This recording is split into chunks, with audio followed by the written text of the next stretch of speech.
Welcome to Muse Tales. Please like this video and subscribe Relation Tales. Listen this first story. I'll be sharing a shocking and unsettling chapter of my life. Two of my closest friends crossed unimaginable boundaries with my wife while I was at work, and what's even more bewildering is her unexpected reaction to the situation. Join me as I navigate through the complexities of this harrowing experience and explore the impact it had on our lives. This is my story. Enjoy watching it. I'm Todd, a quite attractive and intelligent guy. Or at least I consider myself so, and I have a healthy self-esteem. I am a fairly successful programmer in one of the commercial companies. The amazing thing is that I can work only 50 minutes a week and still earn a substantial amount of money for it. However, it doesn't mean I'm idle the rest of the time. I constantly develop and learn something new every day. I was the guy who made it. I've read many motivational books, watched interviews with wealthy people, and ultimately pulled myself out of poverty. Therefore I cherish everything I have. And every day I am grateful for what I possess. Olivia, perhaps my greatest achievement in life, is my wife, Joanna, who is 4 years younger than me. She's 25 and I'm 29. She's a model, participating in various advertising campaigns, with a significant following on social media. And she generally enjoys her life. Joanna has a slender, sun-kissed body, well-toned thighs and a very nice bust. Olivia, she wasn't always like that. Her life changed dramatically after meeting me. When we first met, she was an ordinary cashier in a store with no ambitions or goals. Still, I noticed that spark in her and helped ignite it. Even then, I held a good position, and though I didn't earn as much money as I do now, I could afford a lot. For me, Joanna quit her job as a cashier.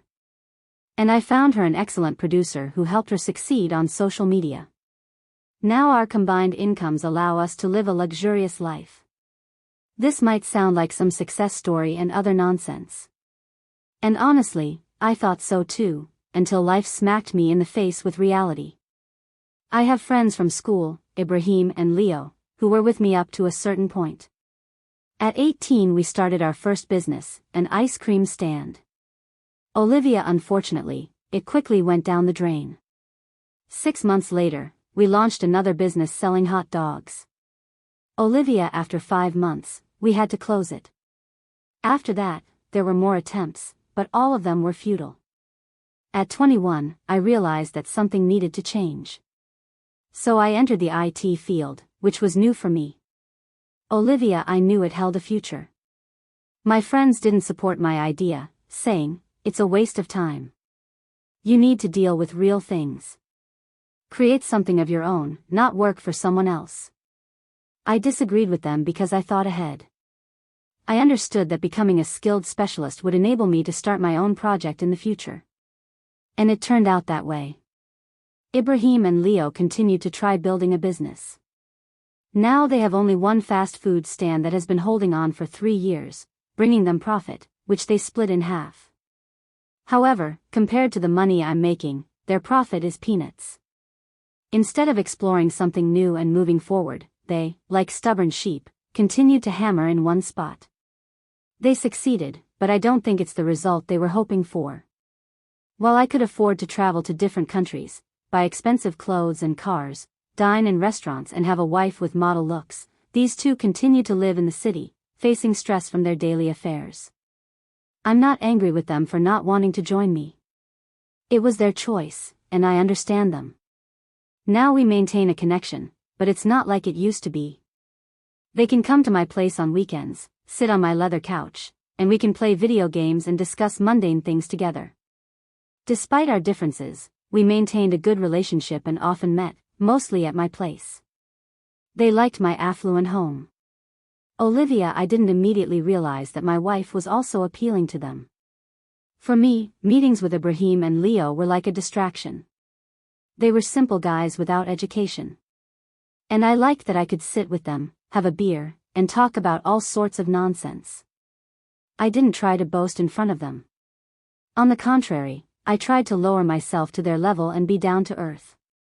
Joanna was never against me spending a couple of evenings a week with friends. She had her own girlfriends and she often hung out with them. Joanna and I were very hospitable, so our home was never empty. One evening when I was returning home, I was stopped by a neighbor named Jimmy. He was a director. He stopped me and asked, "Todd, how are you?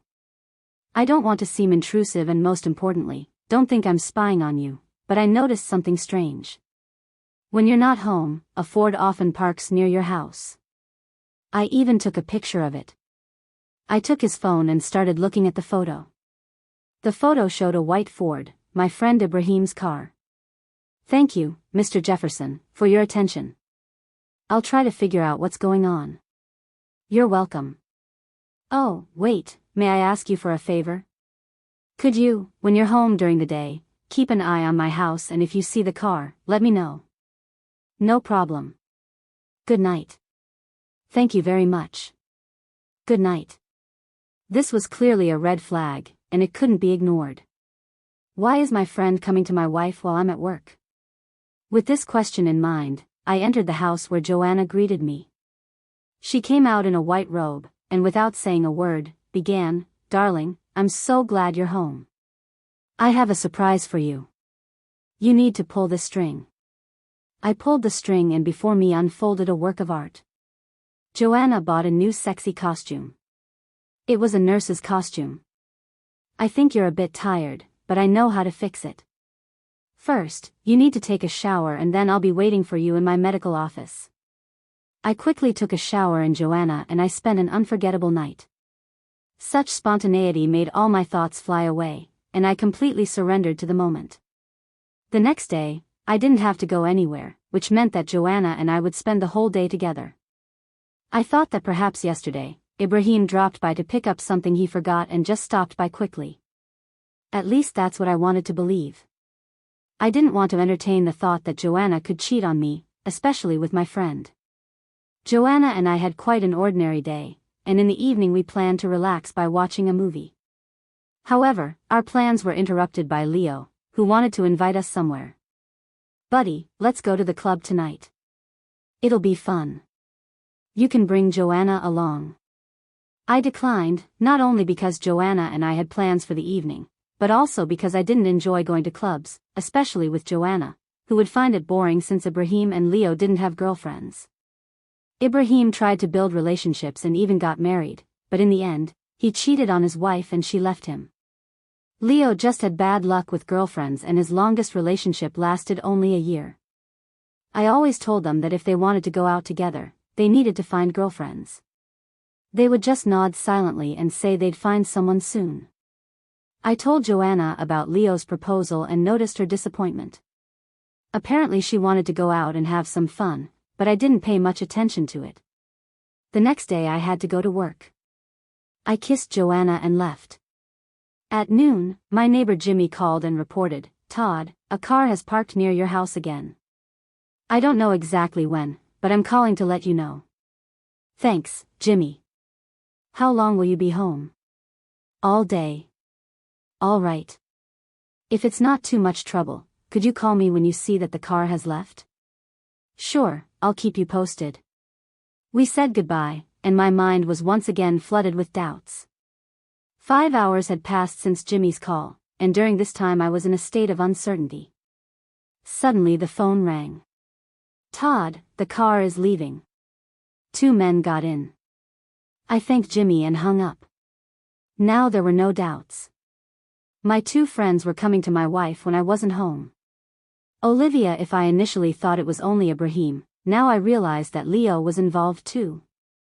At first I tried to reassure myself with the thought that maybe they were preparing a surprise for my birthday. However, my birthday was still 4 months away. Wasn't it too early? To avoid unnecessary panic, I decided to call an acquaintance and ask for a couple of video cameras and a listening device. After work, I picked up the equipment. He asked why I needed it, and I made up an excuse, saying it wasn't for me. As I drove home, my hands were trembling. I even felt ashamed that I would be spying on my wife because I was so certain that she couldn't betray me. Entering the house, Joanna greeted me joyfully. We had a delicious meal and went to bed where we engaged in Kwanhi again. During this time, I didn't notice anything unusual about her. Usually when a woman cheats on a man, she changes in behavior and character. Olivia, my wife, was as usual, even better. The next morning, Joanna was getting ready for a promotional video shoot, and I went with her. On the back seat of my car, there was a bag with the forgotten video cameras. During the trip, Joanna asked about them. "What's that you got there, kiddo?" "It's some stuff from work. I needed to throw it away. I'll do it later when I leave." With this statement, I killed two birds with one stone. During the time Joanna was working, I went home. Time flew by, and I didn't realize that 2 hours had passed. However, all the cameras were set up, one in the bedroom, another in the living room, the third in the kitchen, and the fourth outside. I completely forgot that I was supposed to pick up Joanna. As I stepped out of the house, I noticed a white Ford pulling up, and Joanna and Ibrahim got out. "I called you 20 times. Where were you disappearing to, Todd?" Joanna said, and I checked my phone. Indeed, there were 20 missed calls from her. I apologized, but Joanna just walked past me silently. At that moment, Ibrahim approached.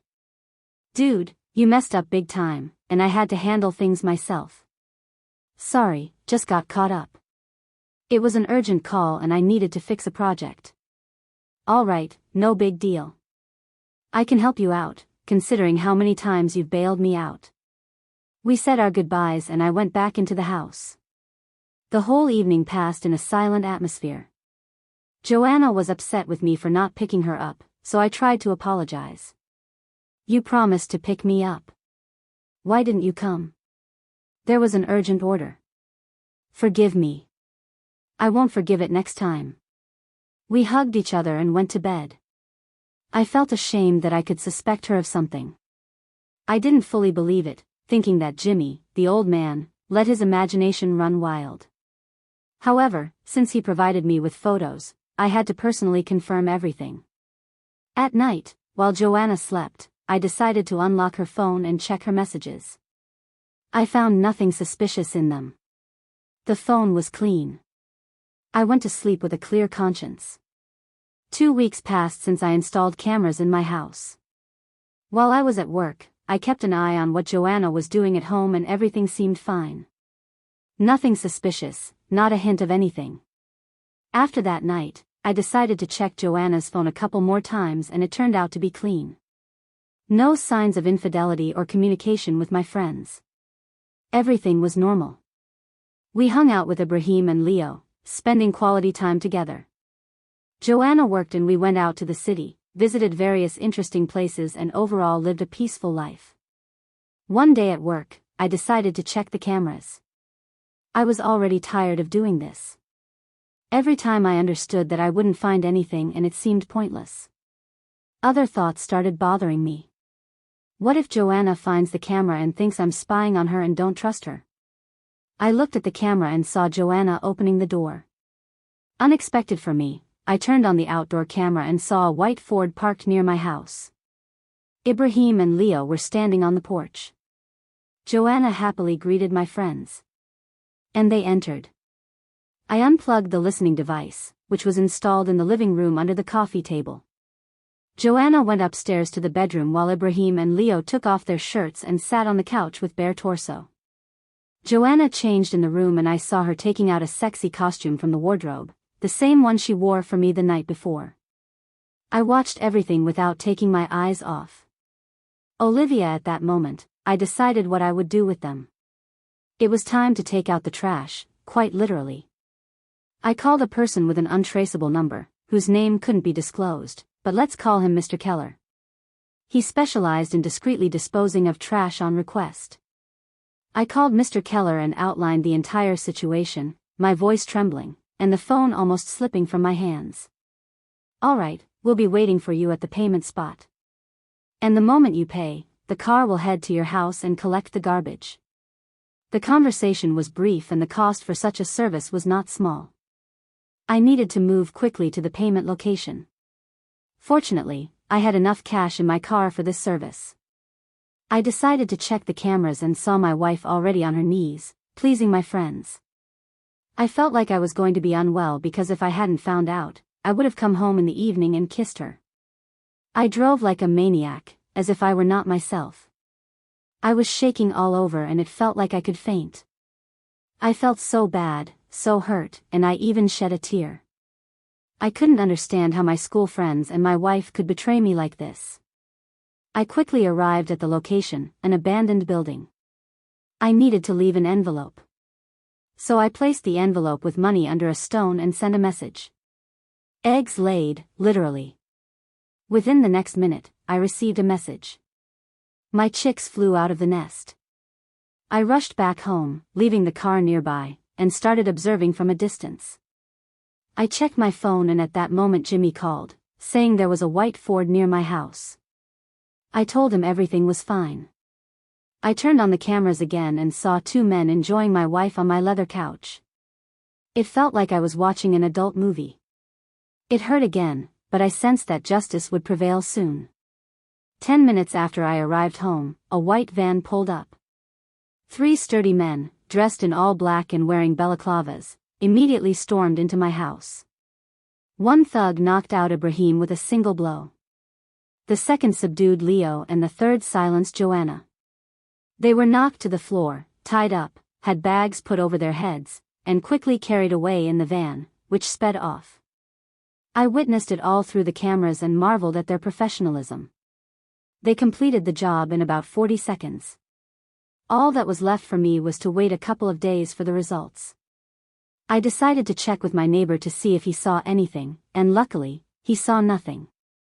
I returned to work, and on my way back home in the evening I called the police, reporting that my wife was missing. Before that, I had broken and discarded the phones of Joanna and my friends, making them untraceable.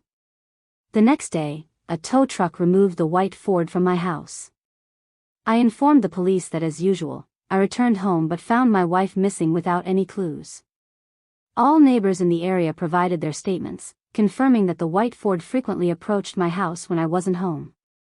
I was surprised to learn that not only Jimmy had seen this car near my house, since the car was registered under Ibrahim's name, he became the primary suspect. Initially they also suspected me, but when they called my workplace, they found out I hadn't left on the day of the disappearance. While the investigation was ongoing, I backed up all the camera recordings onto a disk and hid it well. 4 days later I received an anonymous video showing 3 bodies being delivered to the destination point. The video depicted them being taken out of a van with their eyes, hands and feet tied in an empty field. All 3 were crying and pleading for mercy, and I found it amusing to watch, since my main condition was that no one should pass away. They were left in the desert with their hands untied and instructed not to move for an hour. After that, the vehicle left, and what happened to them next was entirely up to them. They were transported in a van from Nevada to Texas, and at that point, I no longer cared whether anyone would return alive or not. A month later, the case reached a deadlock, and the detective suggested that my wife probably ran away with Ibrahim, having some kind of relationship. I accepted his version. No one was looking for Leo because he had no parents or even a girlfriend, and their joint business had collapsed as no one managed it for a month. I didn't attempt a divorce, as it would raise suspicions. Instead, I hired a lawyer, and we started the process. If Joanna didn't return home within a couple of months, we could file for divorce due to her disappearance. A month later I was called in for questioning at the police station for identification. They showed me 2 men and 1 woman, all from a photograph. I didn't immediately recognize my wife and 2 friends in them. They looked like they aged 20 years more than they actually were, and I found it amusing. They were all in worn-out, torn clothes, emaciated, and overall looked terrible. I identified all 3 and asked the investigator how they were found and where they were. He said that in Texas, a couple of unclothed savages robbed a gas station, stole someone else's car and drove off in an unknown direction. Exactly 24 hours later, the car was found by the roadside. The thing is, they stole a car that wasn't fueled and they couldn't drive for long. Eventually, they were arrested and are currently serving their sentences in prison. I sighed and thought to myself, at least they're alive. I didn't expect this outcome. I thought they'd have enough sense to make it home intact and unharmed. Instead, out of desperation, they chose to commit a crime. I was horrified to realize that these people had accompanied me for a significant part of my life, and I didn't feel sorry for them. Seriously, who could pity them? I managed to get a divorce. I can't say it was easy, but I succeeded and I officially became a free man. I traveled to Texas once to look each of them who betrayed me straight in the eyes. All three seemed completely out of it. Olivia, the most amusing part was that none of them even suspected it was my doing. None of them considered it could be retaliation for their betrayal. And it even saddened me a bit that they didn't realize the gravity of their sin against me. I was glad to stay on the sidelines. Olivia, when I looked at these people, they were utterly unfamiliar to me. They were lost individuals. When I directly asked Joanna if she had betrayed me, she quietly said, "Never." And I smiled and walked away. I honestly expected a struggle. I thought they'd return home and realize I was the one who sent them to the desert. However, they turned out to be so weak, so foolish, that they dug themselves into an even deeper hole. I only gave them an opportunity to show themselves, how they would act under stressful conditions. Olivia, they turned out to be cowardly and chose to commit a crime instead. I don't know how I would have acted in their situation, but I'll say this. I wouldn't have found myself in such a situation. I value people around me and I respect and always speak the truth. Olivia, if someone crosses me, I won't stay silent. I'll take action. I moved to Florida and plan to live here for at least a year. If I find a girlfriend, that's good. If not, that's also good. I've become more laid back about life. I have enough money to live comfortably until old age and not deny myself anything. I'm intelligent and cautious. I continue to evolve and I want everyone who hears my story to evolve, regardless of circumstances, to make the right choices for themselves. If life throws garbage at you, grab a rake and clean up. Garbage belongs in the trash, not in your life. Thank you for listening to my story. That's the end of the story. The story turned out to be quite interesting, as it seems to us. And we will be very interested to know your opinion. How long do you think the main character's wife cheated on him with her friends? Why did the wife decide to cheat on her husband with his friends? Did the main character punish his abusers correctly, or should he have been softer? We believe that the wife cheated on the main character for a long time because she learned to hide her emotions and did not show it, like his friends. His wife was unfaithfulness on him in cold blood, and it was regular. We think we can take a period around a year that the wife cheated on her husband for the first time a year ago. The reason for the betrayal is quite simple. The girl who got out of poverty received all the material benefits very quickly. And what could she do? The husband works and unfaithfulness with his friends is at least an interesting experience. Here the question arises about who started it first. We believe that the girl took the initiative, although friends could also insist on this. Because apparently they were jealous of the main character and thus wanted to compensate for their failures. The main character chose a harsh punishment. It is very cruel, but in his opinion he acted fairly. And, as stated in the video, threw out the garbage, which means he regrets it and is only glad of it. Olivia, we still think that everything could have been done much softer and at a legal level. Second story, my dad cheated on my mom after 30+ years of marriage. TW depression, I desperately need help ASAP.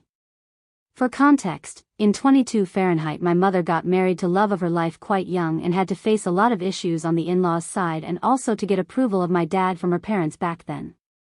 She fought with everyone and told him just to never break her trust. It was a love marriage and growing up. Me and my elder sibling 28 Fahrenheit looked upon their marriage as perfect. They were so in love and always showed affection. There were minute fights but they always solved it. We looked forward to have someone meet the standards of our dad to be our future partner.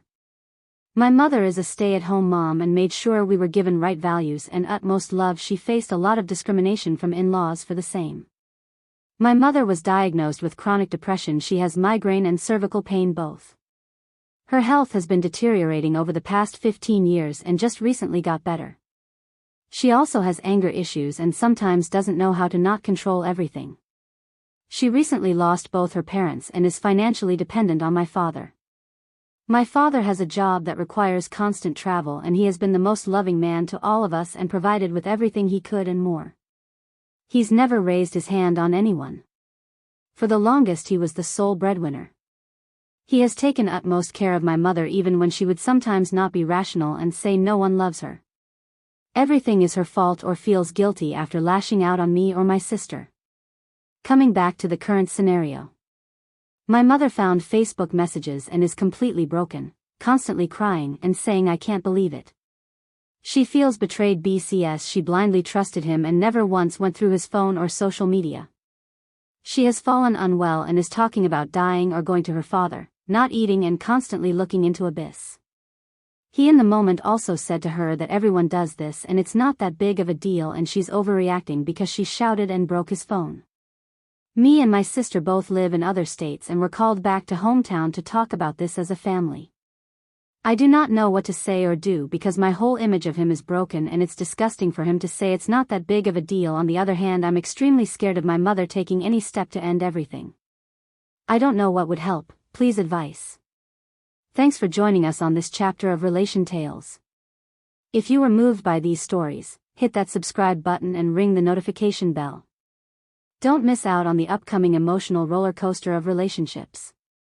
Your support means the world. And we can't wait to share more compelling tales with you. Until next time, remember, every relationship has a story worth telling. See you soon.